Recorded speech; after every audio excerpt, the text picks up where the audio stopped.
Baik, terima kasih sebelumnya untuk moderator atas sambutannya. Di sini saya selaku penyaji di sesi 1. Sebelum itu perkenalkan, nama saya Rizwan dari Sona Hadi. Baiklah, untuk tanpa berlama-lama lagi saya akan membacakan tentang materi dari skripsi tersebut. Untuk yang pertama, penataan ulang alokasi tanah dalam proses pembagian ulang dan penggunaan tanah secara hukum. Lalu untuk materi yang kedua, dampak tanah terhadap budaya dan masyarakat adat.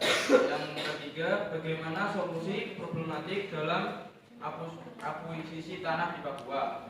Serta yang keempat, terbentuknya otonomi khusus yang mengatur tentang tanah wilayah. Lalu yang terakhir atau yang kelima, problematik yang terjadi saat pendistribusi tanah di Papua. Baik, terima kasih. Baik, terima kasih untuk penyanyi 1.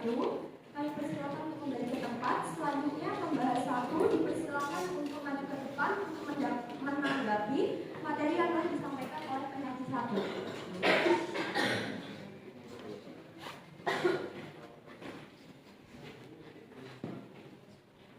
Baik, assalamualaikum warahmatullahi wabarakatuh.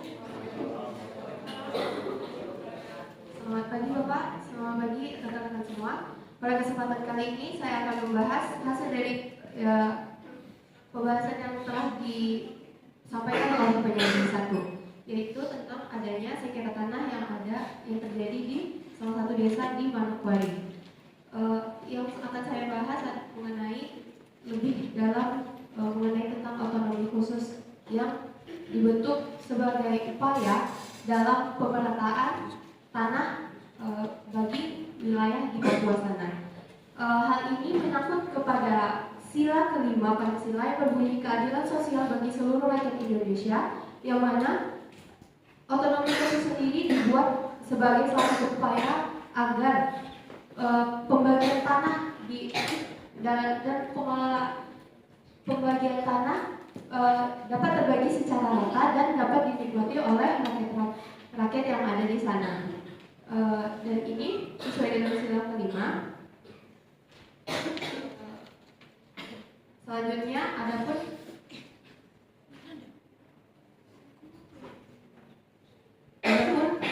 tugas otonomi khusus yaitu sebagai peraturan turunan memberikan lebih banyak kontrol dan keputusan lokal agar hak-hak masyarakat adat dapat tetap terhormati.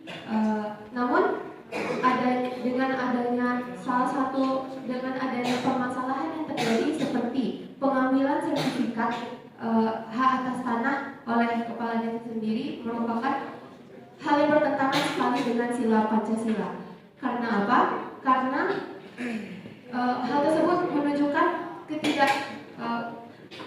pengambilan kesejahteraan.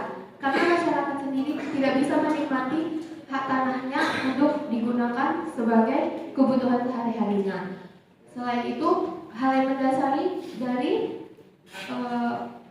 permasalahan konflik yang terjadi pada hak tanah di Manokwari tersebut adalah karena minimnya pendapatan yang didapat oleh masyarakat yang ada di sana, sehingga hal tersebut sama saja tidak sesuai dengan sila kelima, yaitu keadilan bagi seluruh rakyat Indonesia. Dan berarti tidak semua masyarakat yang mendapat fasilitas yang sama.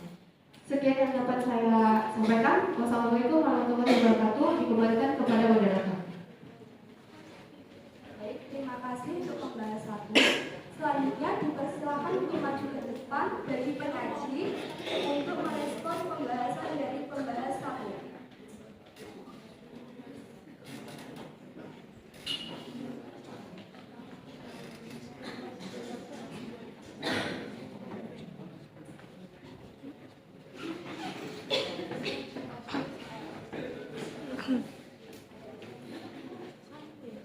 Baik, untuk respon tersendiri sebenarnya tidak ada karena memang sesuai ya, seperti itu Bapak. Baik, terima kasih untuk penyaji. Dipersilakan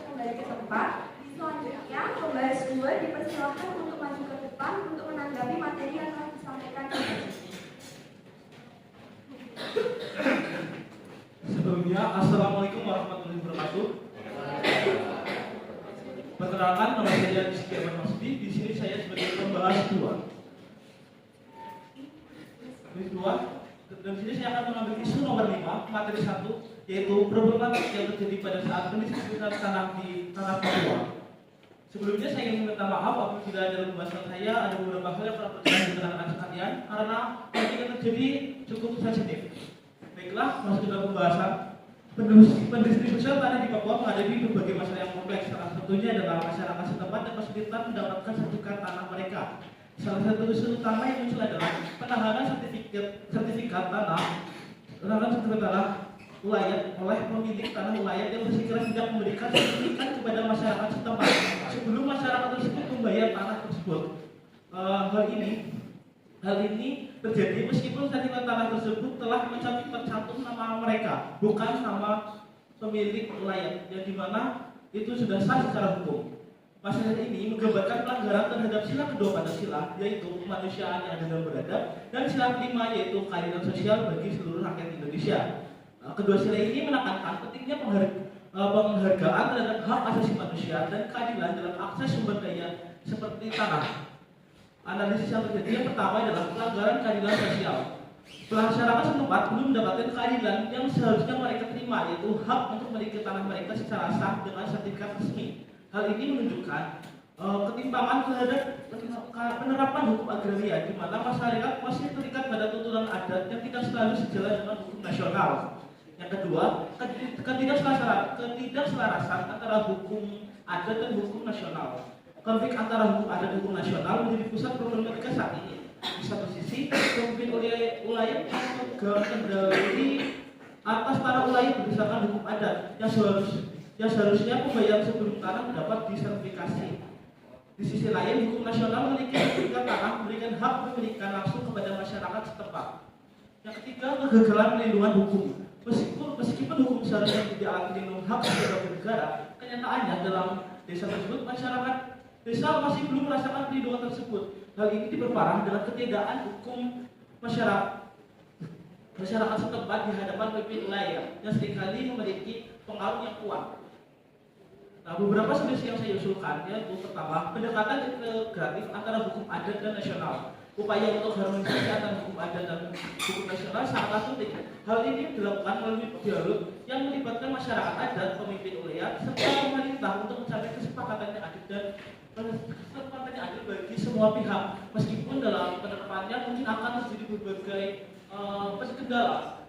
Pentingnya mulai dari perlahan-lahan mungkin akan menimbulkan hasil yang berbuah di masa depan. Yang kedua, meningkatkan edukasi dan kesadaran hukum. Memberikan edukasi kepada masyarakat setempat dan pemimpin wilayah tentang hak-hak mereka dan pentingnya sertifikasi tanah bisa menjadi langkah awal yang penting. Ia termasuk memahami bahwa sertifikat tanah memberikan pelindungan hukum yang kuat dan tidak dapat dibatalkan oleh hukum adat tanpa dasar hukum yang jelas. Ketiga adalah penguatan penerapan pemerintah dan aparat penegak hukum. Pemerintah dan aparat penegak hukum perlu lebih proaktif dalam memastikan bahwa hak atas tanah masyarakat setempat dilindungi sesuai dengan ketentuan hukum nasional. Pengawasan yang lebih ketat dan tindakan tegas terhadap pelanggaran hak tanah perlu dilakukan untuk pencegahan ketidakadilan berlanjut. Dan dengan pendekatan yang lebih terintegratif dan responsif, diharapkan masalah pendistribusian tanah di Papua dapat diselesaikan secara lebih adil, mengedepankan hak asasi manusia dan keadilan sosial sebagaimana yang dijalankan oleh Pancasila. Meskipun demikian, kita perlu memberikan apresiasi kepada pemerintah dan petugas setempat yang telah berusaha walaupun dengan berbagai kendala, seperti warga-warga yang hidup secara nomaden sehingga mempersulit dalam sosialisasi edukasi tentang ilmu agraria. Seperti yang dari saya, terima kasih. Wassalamualaikum warahmatullahi wabarakatuh.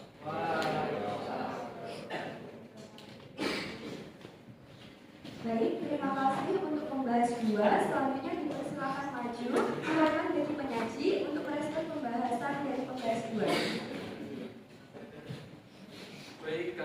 Baik, kali ini saya akan membahas mengenai pembahasan pada poin kelima. Sebelum itu, maaf apabila komentar saya ada beberapa yang kurang-kurang atau tidak sesuai dengan pembahasan. Baik, untuk pelanggaran keadilan sosial, saya mengakui bahwa masalah tersebut memang masih sering terjadi. Tapi bagaimanapun pemerintah akan tetap berusaha keras dalam mengatasi permasalahan mengenai kepemilikan sertifikat tanah. Lalu untuk yang ketidakselarasan antara hukum adat dengan hukum nasional. Permasalahan ini juga cukup rumit dan saya sendiri juga bingung dikarenakan pemerintah dan hukum adat memiliki opsi atau aturannya masing-masing. Jadi pintar-pintar kalian lah, karena berurusan dengan hukum itu sangat susah.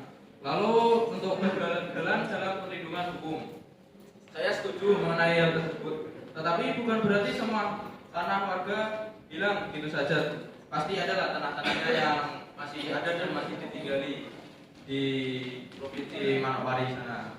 Untuk menanggapi solusi yang telah diusulkan Bang Rizky, pendekatan integritas antar hukum adat dan nasional.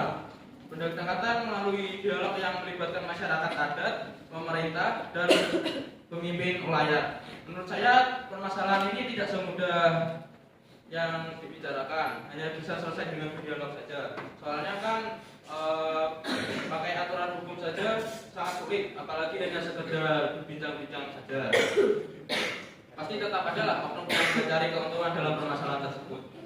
Lalu untuk solusi yang kedua mengenai peningkatan edukasi dan kesadaran hukum. Memberi edukasi pada warga adat itu merupakan suatu keharusan, tapi bukan berarti bisa langsung memahami seluk-beluk permasalahan tanah tersebut. Misalnya, kita memberikan pemahaman mengenai pengurusan sertifikat. Bukan berarti kita langsung mengurus berkas-berkas tersebut begitu saja. Lalu untuk solusi yang ketiga, penguatan peran pemerintah dan aparat penegak hukum. Pemerintah lebih proaktif dalam memastikan hak atas tanah masyarakat. Sekali lagi permasalahan ini tidak semudah itu untuk diselesaikan seperti melindungi sesuai ketentuan nasional. Lalu memberikan pengawasan lebih ketat dan memberikan pelanggaran yang berat terhadap pelaku. Kita ambil contoh seperti korupsi di Indonesia, nyatanya masih banyak yang lolos mungkin seperti itu. Baik Pak, terima kasih. Terima kasih Nancy atas responnya. Dipersilakan untuk kembali ke tempat. Baik teman-teman, boleh berikan applause untuk penyaji dan mungkin cukup sekian pembahasan materi dari sesi 2. Terima kasih atas perhatiannya. Mohon maaf apabila ada kesalahan dalam pengucapan. Wassalamualaikum warahmatullahi wabarakatuh.